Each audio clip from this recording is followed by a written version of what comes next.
जहाँ इस साज से हाथ लगाने तक की इजाज़त नहीं कोई देता था लड़की को, वहाँ पिता खुद सिखा के, रियाज करवा के और फिर खुद लेकर मंच पर आ रहे हैं। ये समझ लीजिए बदल रहा है हिंदुस्तान।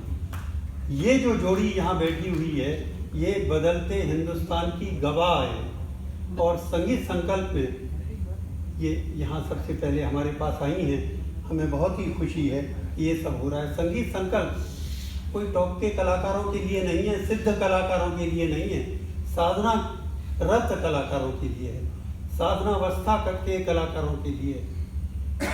यहाँ पर जब कलाकार बैठता है तो उसे मालूम है कि यहाँ एक एक आदमी हमदर्द बैठा हुआ है। ये कोई मज़ा लेने आने वाले श्रोता नहीं है जो सिर्फ उपभोग करें कला का और चलते बने ना।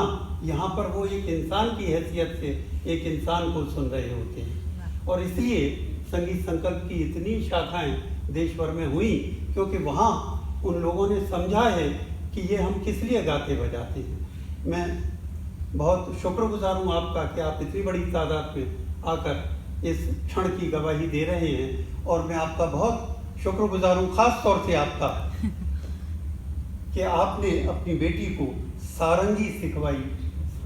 घराना भी आपका सारंगी का ही है, सच बात तो ये है। पंडित राजन साजन मिश्र गायक हैं और गायन का तो है ही उनके यहाँ सब कुछ, लेकिन वो सारंगी की जो गहरी परंपरा है वो इस खानदान की खासियत है। और जब बेटी पहली बार उस परंपरा को आगे बढ़ाने की सोचती है तो समझिए उस खानदान का कितना कल्याण होने वाला है भविष्य में।